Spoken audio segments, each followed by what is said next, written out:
বানপানীমুক্ত অসম আৰু বিদেশীমুক্ত অসম।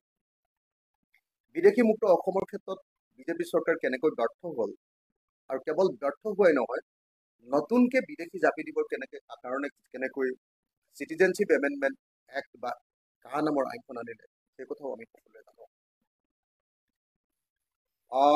এতিয়া আমি বিদেশী বিষয়টোক লৈ এই সংবাদমেল আয়োজন কৰা নাই। আমি আয়োজন কৰিছো বানমুক্ত অসমৰ প্ৰশ্ন।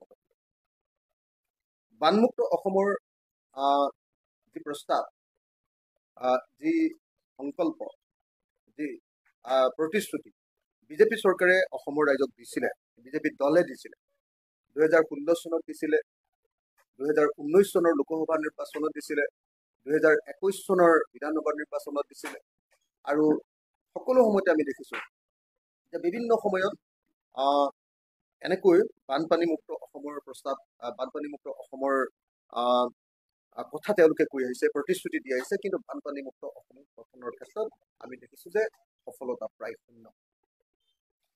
আজি কেইদিনমানৰ আগতে অসমৰ মুখ্যমন্ত্ৰীয়ে লোকসভা নিৰ্বাচনৰ পাছতে ঘোষণা কৰিছিলে, ৰিজাল্ট দিয়াৰ পাছত যেতিয়া ঝাটকা এটা খালে, যোৰহাটত যেতিয়া বিজেপি হাৰিলে, তেতিয়াই অসমৰ মুখ্যমন্ত্ৰীয়ে ঘোষণা কৰিছিলে যে এতিয়া আৰু কেৱল উন্নয়নৰ কথাহে আমি পাতিম, এতিয়া আৰু আমি ৰাজনীতি নকৰোঁ। কিন্তু দেখা গৈছে যে আকৌ চৰকাৰখনে হিন্দু মুছলমানৰ সাম্প্ৰদায়িক ৰাজনীতি আৰম্ভ কৰি দিলে, হিন্দু মুছলমানৰ সাম্প্ৰদায়িক ৰাজনীতি প্ৰচাৰ কৰি আছে, তাৰ বিপৰীতে বানপানী সমস্যাৰ স্থায়ী সমাধানৰ কাৰণে আৰু বানপানী সমস্যাটোক লৈ বিশেষ ব্যৱস্থা গ্ৰহণ কৰিবৰ কাৰণে চৰকাৰখন ব্যৰ্থ হৈছে।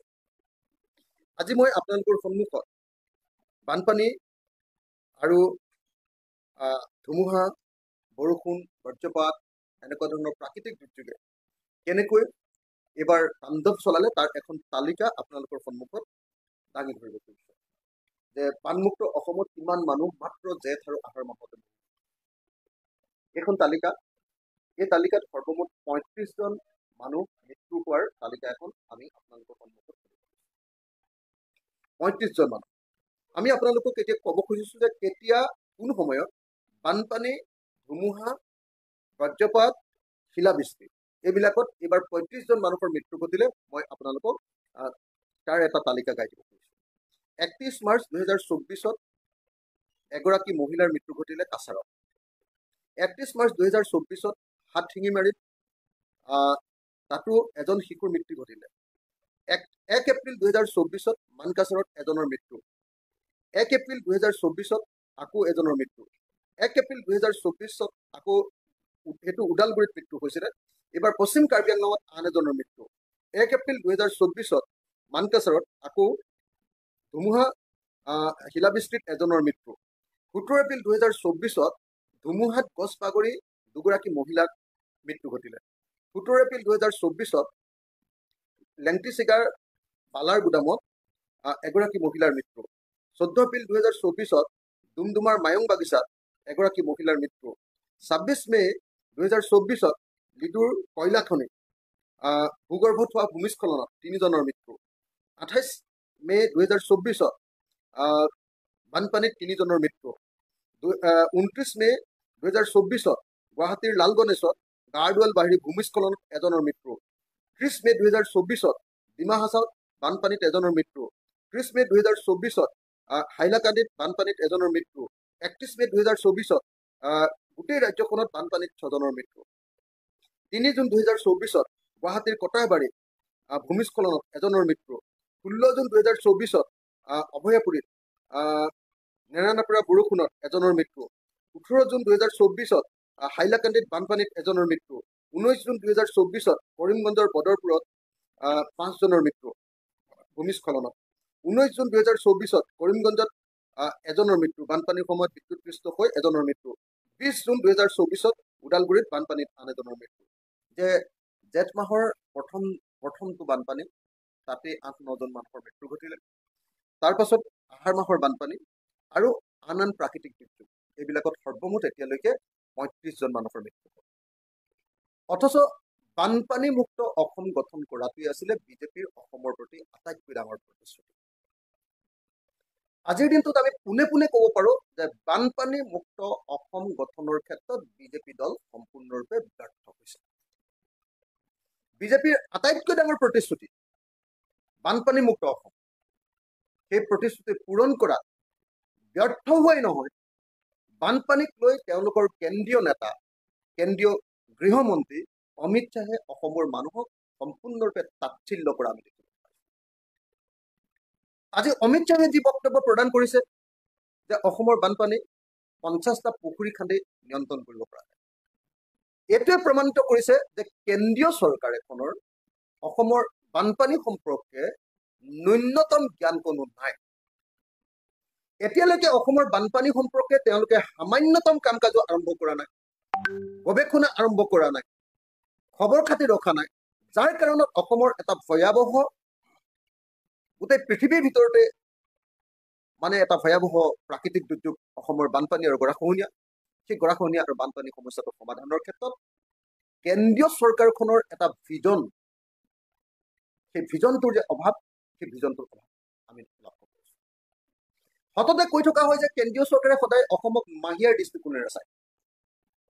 অসমৰ সম্পদসমূহৰ কেন্দ্ৰীয় চৰকাৰে লাগে, অসমৰ টেক্স কেন্দ্ৰীয় চৰকাৰে লাগে, কেন্দ্ৰীয় চৰকাৰক লাগে, অসমৰ তেল, অসমৰ কয়লা, অসমৰ চূণশিল সকলো সম্পদৰ মালিক কেন্দ্ৰীয় চৰকাৰ।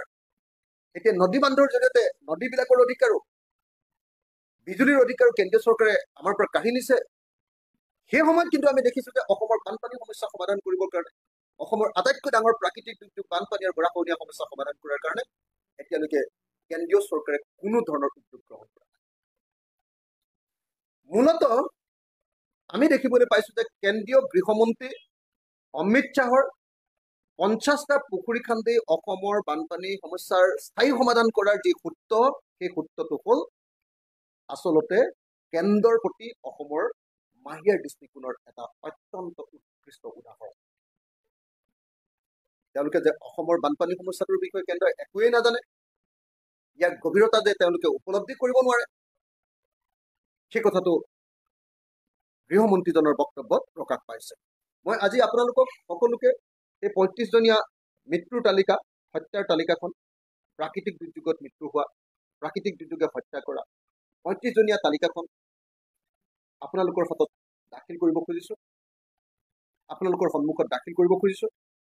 কাৰণ এই চৰকাৰখনে অনবৰতে উন্নয়নৰ ঢাকঢোল কোবাই থাকে। এই চৰকাৰৰ মন্ত্ৰীয়ে যি অহংকাৰত কয় যে আমি বানপানী সমস্যাৰ মোটামুটি সমাধান কৰিম, কিন্তু দেখা গৈছে যে জেঠ মাহৰ বানপানীত 8-9জন মানুহৰ মৃত্যু ঘটিছে। আহাৰ মাহৰ বানপানীত পানী আহিলেই মানুহৰ মৃত্যু ঘটে, পানী আহিলে ডিপাৰ্টমেণ্টে কোনো ধৰণৰ ব্যৱস্থা গ্ৰহণ কৰে। এতিয়ালৈকেতো আচল ডাঙৰ বানপানীবিলাক অহাই নাই, নদী বান্ধৰ পানী এৰি দিবলৈ আৰম্ভ কৰিছে। আৰু এতিয়ালৈকেতো অৰুণাচল প্ৰদেশ বা ভূটানত যি ধৰণৰ প্ৰাকৃতিক দুৰ্যোগ আৰম্ভ হয়, ব্যাপক বৃষ্টিপাত আৰম্ভ হয়, সেইবিলাক আৰম্ভ হোৱাই নাই। এতিয়ালৈকে বানপানী আৰু অন্যান্য প্ৰাকৃতিক দুৰ্যোগত 35জন মানুহৰ এতিয়ালৈকে মৃত্যু ঘটিছে। গতিকে মন্ত্ৰী পীযুষ হাজৰিকা ব্যৰ্থ হৈছে, অসমৰ মুখ্যমন্ত্ৰী হিমন্ত বিশ্ব শৰ্মা ব্যৰ্থ হৈছে। ভাৰতৰ কেন্দ্ৰীয় চৰকাৰে দিয়া প্ৰতিশ্ৰুতি, বিজেপি দলে দিয়া প্ৰতিশ্ৰুতি, সকলো ক্ষেত্ৰতে তেওঁলোক ব্যৰ্থ হৈছে। 2016 চনৰ ভিজন ডকুমেণ্টত কৈছিলে বানপানী মুক্ত অসম কৰিম। 2019 চনত আমি সকলোৱে দেখিছিলোঁ যে 2019 চনত প্ৰধানমন্ত্ৰী নৰেন্দ্ৰ মোদী ডাঙৰীয়াই কৈছিলে যে অসমক বানমুক্ত কৰিম। বাৰম্বাৰ কেন্দ্ৰীয় গৃহমন্ত্ৰী অমিত শ্বাহে কৈ আছে যে অসমক বানমুক্ত কৰিম। পীযুষ হাজৰিকাৰ ফিতাহীটো আছে, তেওঁতো সদায় অনবৰতে ফিতাহী মাৰিয়ে আছে। আৰু মুখ্যমন্ত্ৰী হিমন্ত বিশ্ব শৰ্মা আৰু লগতে প্ৰাক্তন মুখ্যমন্ত্ৰী সৰ্বানন্দ সোণোৱাল ডাঙৰীয়াও বাৰম্বাৰ কৈছিলে যে অসমক আমি বানমুক্ত কৰিমেই। কিন্তু বানমুক্ত কৰাৰ কথাটো বাদ দিয়ক, বানপানী সমস্যা সমাধান কৰিবৰ কাৰণে মিনিমাম কৰিবলগীয়া কামবিলাক কৰাৰ ক্ষেত্ৰতো এতিয়ালৈকে চৰকাৰখন ব্যৰ্থ হৈছে। ডিব্ৰুগড় নিচিনা ঐতিহাসিক নগৰখন আজি গৰাখহনীয়াত একেবাৰে বিলীন হোৱাৰ পথত গৈ আছে। অথচ অহংকাৰৰ বাহিৰে মন্ত্ৰীজনৰ মুখত আন একো দেখা নাই।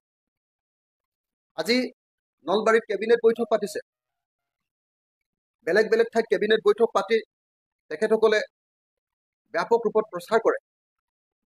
কিন্তু আমি দেখিছোঁ যে 16 জুনৰ পৰা 19 জুনলৈকে নলবাৰী নগৰখন এক কঁকাল পানীত আছিলে। বিজেপি চৰকাৰৰ দিনত নগৰবিলাকৰ কৃত্ৰিম বানপানী এটা এটা বৈশিষ্ট্যত পৰিণত হৈছে। আজি গুৱাহাটীত 2 মিনিট বৰষুণ দিলে তাত কৃত্ৰিম বানপানী হয়। আজি নলবাৰী চহৰত আমাৰ বিলাকৰ পৰা CIDF কাটি লৈ গৈছে, কিন্তু নলবাৰী চহৰত আপোনালোকে দেখিছে যে 100 কোটি টকাতকৈ অধিক টকা তাত উন্নয়নমূলক কামত খৰচ কৰিছে নগৰত। কিন্তু দুৰ্ভাগ্যজনকভাৱে এতিয়ালৈকে নলবাৰীৰ ফিতাহী মৰা মন্ত্ৰী জয়ন্ত মল্ল বৰুৱাই এতিয়ালৈকে নলবাৰী নগৰখনৰ কৃত্ৰিম বানপানী সমস্যা সমাধান কৰিবলৈ ব্যৰ্থ হৈছে। মইতো ভাবো যে আজি যিখন কেবিনেট বৈঠক হৈছে সেইখন আচলতে তেওঁলোকে আজি নাৱৰ ওপৰত পতা উচিত আছে, সেইখন জাহাজৰ ওপৰত পতা উচিত আছে। কাৰণ যোৱা 16 তাৰিখৰ পৰা যোৱা 19 তাৰিখলৈকে 17টা ৱাৰ্ডত, নলবাৰী নগৰৰ 17টা ৱাৰ্ডত যি ব্যাপক বানপানী হৈছে এইটো অভূতপূৰ্ব। অথচ বিজেপি দলৰ আটাইতকৈ ডাঙৰ নলবাৰী ৰাইজৰ প্ৰতি প্ৰতিশ্ৰুতি আছিলে যে নলবাৰী নগৰখনক তেওঁলোকে কৃত্ৰিম বানপানীৰ পৰা মুক্ত কৰিছে। গুৱাহাটী মহানগৰক কৃত্ৰিম বানপানীৰ পৰা মুক্ত কৰাৰ কাৰণে তেওঁলোকে প্ৰতিশ্ৰুতি দিছিল, এতিয়ালৈকে ব্যৰ্থ হৈছে। 2 মিনিট বৰষুণ দিলে এতিয়া গুৱাহাটীত কৃত্ৰিম বানপানী।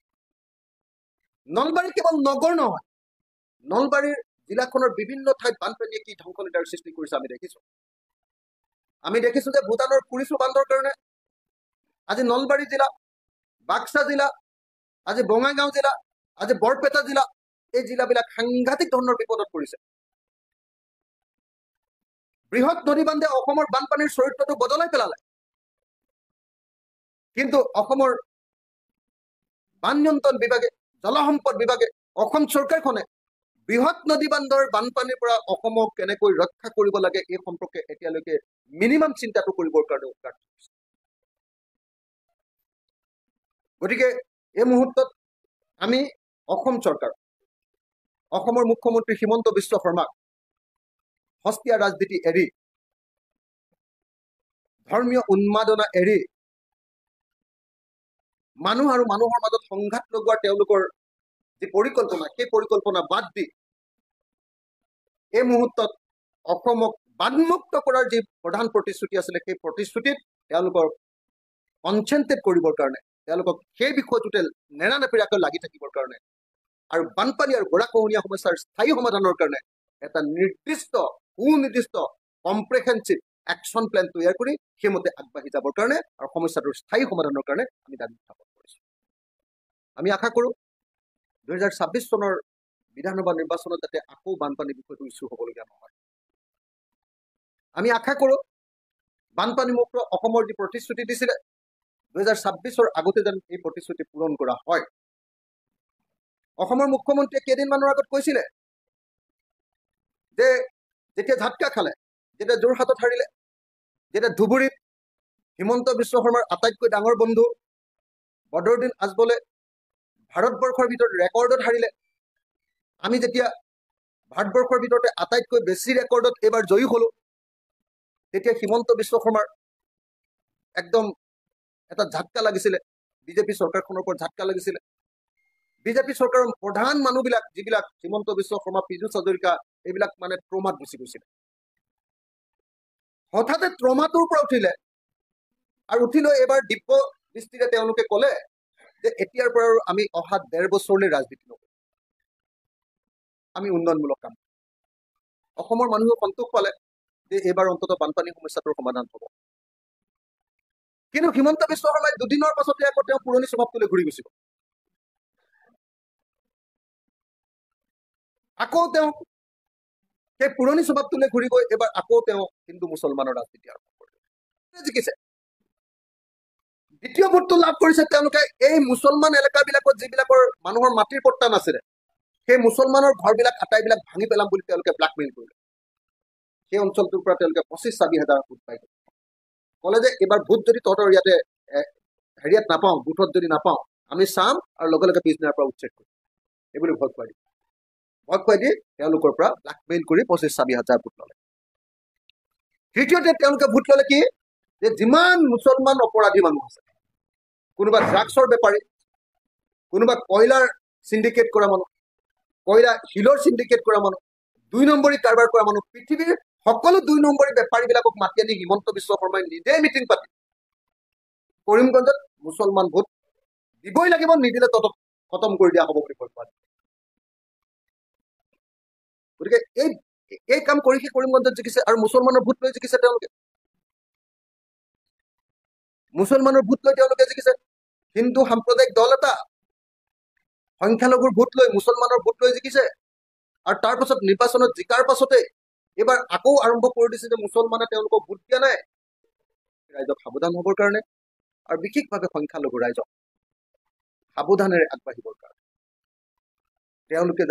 তেওঁলোকৰ কোনো কামে যাতে এই চৰকাৰখনক ষড়যন্ত্ৰ কৰিবৰ কাৰণে ৰাস্তাটো খুলি নিদিয়ে, অজুহাত এটা যাতে তেওঁলোকে। মই সেইকাৰণে সংখ্যালঘু ৰাইজকো সকীয়াই দিছো,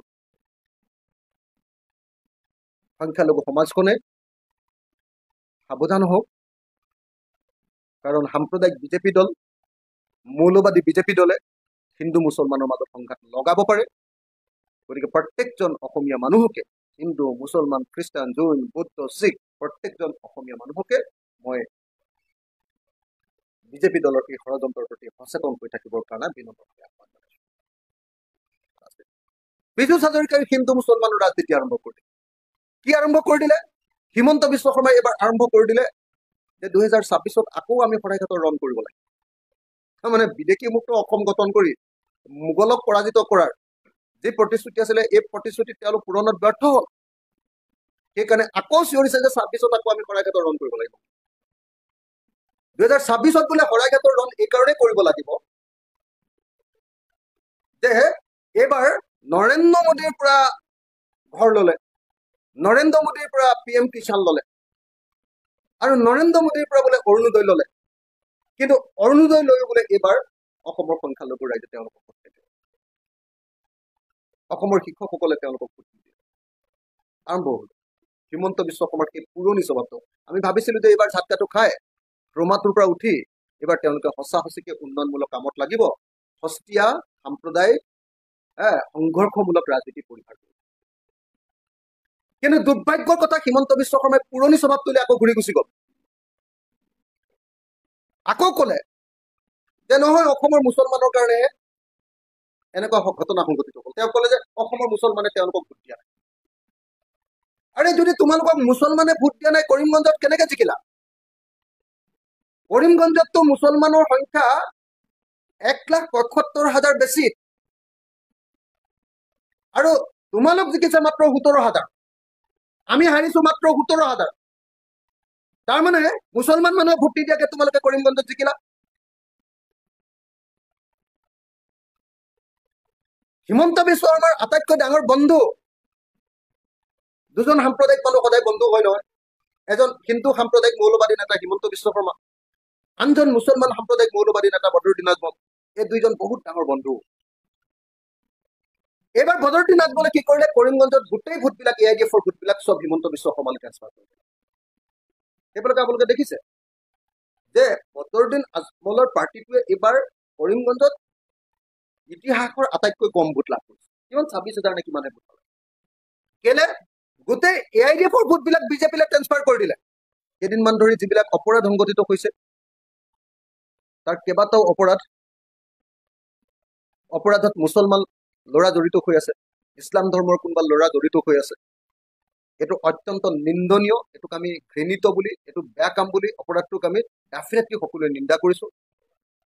কিন্তু অপৰাধীক ধৰ্মৰ বিচাৰ কৰি আকৌ 26 হিন্দু মুছলমানৰ ৰাজনীতি কৰিব লাগে, এই কথাটো পীযুষ হাজৰিকাৰ মুখেটো ওলোৱাটো এইটো হল এটা হতাশাৰ। আকৌ এবাৰ তেওঁলোকে জানে যে উন্নয়নৰ কথা কৈ বিজেপিয়ে নিৰ্বাচনত জিকিব নোৱাৰে। তেওঁলোকে জানে শিষ্টাচাৰৰ কথা কৈ তেওঁলোকে নিৰ্বাচনত জিকিব নোৱাৰে।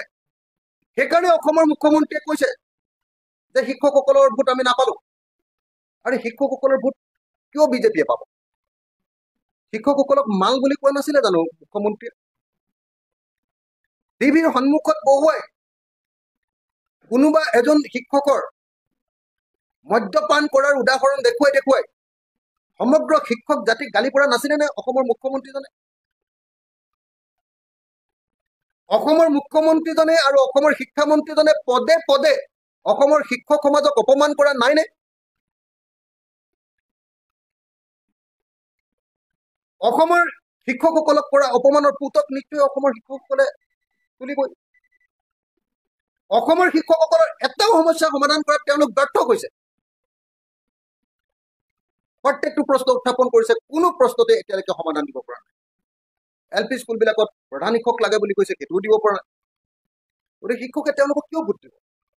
আৰু আটাইতকৈ ডাঙৰ কথা যে শিক্ষকসকল শিক্ষিত মানুহ, শিক্ষকসকল শিক্ষাগুৰু, শিক্ষকসকল সমাজৰ পথ প্ৰদৰ্শনকাৰী। তেওঁলোকে বুজি পায় কোন চৰকাৰক ভোট দিয়া উচিত, কোন চৰকাৰক ভোট দিয়া অনুচিত। তেওঁলোকে জানে যে বিজেপি হ'ল এটা সাম্প্ৰদায়িক দল। তেওঁলোকে জানে যে বিজেপিয়ে ভাৰতৰ জনতাৰ বাক স্বাধীনতা হৰণ কৰি পেলাইছে। বিজেপিয়ে মূল্যবৃদ্ধিৰে দেশৰ জনতাক খতম কৰি পেলাইছে। সেই কথাটো শিক্ষকসকলে জানে। আৰু সেইকাৰণে শিক্ষকসকলে ডেফিনেটলি এবাৰ বিজেপি ভোট নিদিবৰ কাৰণে লোৱা সিদ্ধান্তটো সকলোৰে কাৰণে আদৰণীয়। এতিয়া শিক্ষকসকলে ভোট নিদিয়া কথাটোৰ কাৰণে নিজৰ দুখটো স্বীকাৰ নকৰি, শিক্ষা ব্যৱস্থাটোক ধ্বংস কৰি দিয়াৰ কাৰণে নিজৰ দুখটোক স্বীকাৰ নকৰি, মুখ্যমন্ত্ৰী হিমন্ত বিশ্ব শৰ্মাই অসমৰ ইতিহাসৰ আটাইতকৈ দীঘলীয়া শিক্ষামন্ত্ৰী। তেওঁৰ দিনতে অসমৰ আটাইতকৈ বেছি শিক্ষানুষ্ঠান বন্ধ হৈ গৈছে অসমত। তেওঁৰ দিনতে অসমৰ শিক্ষা ব্যৱস্থা ধ্বংস হৈ গৈছে। বিদ্যালয়বিলাকৰ সকলোতে পানী পৰাৰ অৱস্থা। কোনো এখন স্কুল ভালকে চলি থকা নাই। কোনো আন্তঃগাঁথনি নিৰ্মাণ কৰিব পৰা নাই। ভাল ছাৰ্ভিচ ছাত্ৰ ছাত্ৰীসকলক দিয়াবৰ কাৰণে যি ব্যৱস্থা কৰিব লাগে, কোৱালিটি এডুকেশ্যন, তাৰ ব্যৱস্থা গ্ৰহণ কৰিব পৰা নাই। কেৱল শিক্ষকসকলক ৰাজহুৱাভাৱে গালি পৰাৰ বাহিৰে বাস্তৱতে তেওঁলোকে এই বিজেপি চৰকাৰখনে একো কৰা নাই। গতিকে বুজি উঠিছে যে দেশ আৰু জাতিৰ গাদ্দাৰ, দেশ আৰু জাতিৰ শত্ৰু বিজেপিক ভোট নিদিয়াটো দেশৰ সকলো গণতান্ত্ৰিক মানুহৰ পবিত্ৰ কৰ্তব্য বুলি শিক্ষকসকলে বুজি উঠিছে। আৰু সেইকাৰণে শিক্ষকসকলে নিজেও ভোট দিয়া নাই। সেইটোৰ পৰা শিক্ষা ল'ব লাগিছিলে যে আমি ভুল কৰিছো। উল্টাই এতিয়া কি কৰিছে? শিক্ষকসকলক শাস্তি দিবৰ কাৰণে বিজেপি চৰকাৰে ষড়যন্ত্ৰ ৰচনা কৰিছে। সেইকাৰণে এই মুহূৰ্তত আমি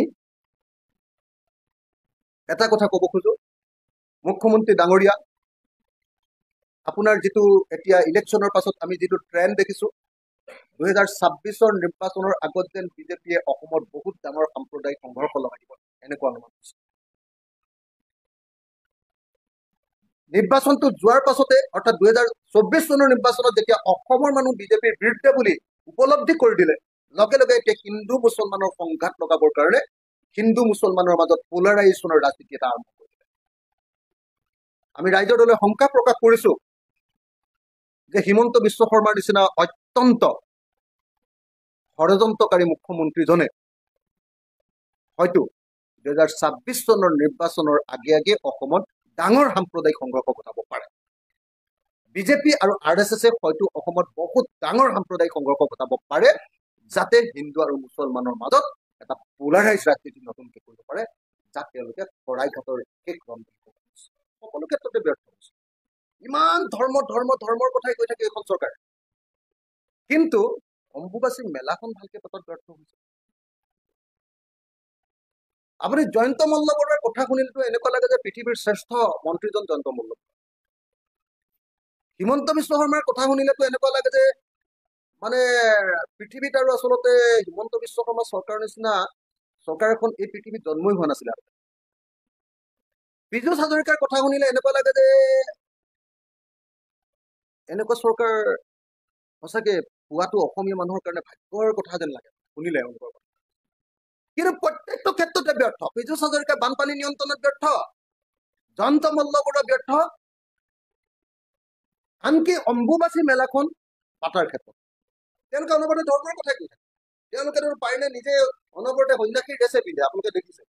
মুখতটো অনবৰতে ধৰ্মই, কাম কাজ সকলোবিলাক ধৰ্ম। সদায় মন্দিৰ পূজা সেৱাতে তেওঁলোক থাকে।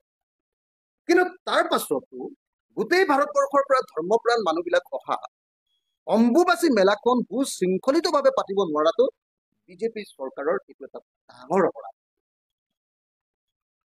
আমিতো দেখা নাছিলো, আমাৰ জীৱনকালত দেখা নাছিলো যে সাধু সন্যাসীয়ে প্ৰতিবাদ কৰি কামাখ্যাৰ দুৱাৰখন বন্ধ কৰি দিয়ে, ধৰ্ণা দি আন্দোলন কৰি অৱৰোধ কৰে। এইটোতো আমি দেখা নাছিলো। এইটো সম্ভৱ কৰি তুলিছে অসমৰ হিমন্ত বিশ্ব শৰ্মাৰ বিখ্যাত চৰকাৰখনে পৃথিৱীৰ বিখ্যাত মন্ত্ৰী জয়ন্তমল্ল বৰুৱাৰ কাৰ্যকালত এইবাৰ অম্বুবাচী মেলাত 2024 চনৰ অম্বুবাচী মেলাত কামাখ্যাত এইবাৰ সাধু সন্তবিলাকৰ প্ৰতিবাদে এইটো প্ৰতিপন্ন কৰিলে যে এখন ধৰ্মীয় মেলা সুচাৰুৰূপে পালন কৰাটো এই চৰকাৰে দুৰ্ভাগ্যজনক কথা। ইমান দিন জীৱনটোত দেখিলো গুৱাহাটীতে 2003 চনৰ পৰা আছো। 2003 চনৰ পৰা এনেকুৱা মেলা এখনত অম্বুবাচী মেলাত ধৰ্মীয় অনুষ্ঠান এটাত এনেকুৱা বিশৃংখলতা দেখা নাছিল, এনেকুৱা ব্যৰ্থতা দেখা নাছিল, এনেকুৱা প্ৰতিবাদ সাধু সন্তৰ এনেকুৱা প্ৰতিবাদ দেখা নাছিল। কিন্তু এইটো সম্ভৱ কৰি তুলিলে প্ৰখ্যাত মন্ত্ৰী, বিখ্যাত মন্ত্ৰী, অসমৰ এজন শ্ৰেষ্ঠ মন্ত্ৰী, তথাকথিত শ্ৰেষ্ঠ মন্ত্ৰী জয়ন্ত মল্ল। হিমন্ত বিশ্ব শৰ্মাটো একদম ছুপাৰ মুখ্যমন্ত্ৰী হৈয়ে দুজন ছুপাৰ মন্ত্ৰী পীযুষ হাজৰিকা আৰু জয়ন্ত মল্ল বৰুৱাৰ কাৰ্যকলাপ আপোনালোকে চাওক। 35জন মানুহ মৰিছে যোৱা সময়খিনিত প্ৰাকৃতিক দুৰ্যোগত, জেঠ আৰু আহাৰ মাহ। অম্বুবাচী মেলাখন তাত সকলো শ্ৰেণীৰ সাধু সন্তবিলাকে প্ৰতিবাদ কৰি পথ অৱৰোধ কৰিছে, মূল প্ৰৱেশদ্বাৰতে পথ অৱৰোধ কৰিছে। এয়াই হ'ল অসমত আজিৰ দিনটোত বিজেপি চৰকাৰৰ পাৰফৰ্মেঞ্চ। বিজেপি চৰকাৰ ব্যৰ্থ যে হৈছে এই কথাটো নতুনকৈ আৰু কাকো কোৱাৰ কোনো প্ৰয়োজন নাই। আৰু বিশেষভাৱে 2024 চনৰ লোকসভা নিৰ্বাচনৰ পাছত এই লোকসভা নিৰ্বাচনৰ ব্যাপক ৰূপত তেওঁলোকে পৰাজিত হৈ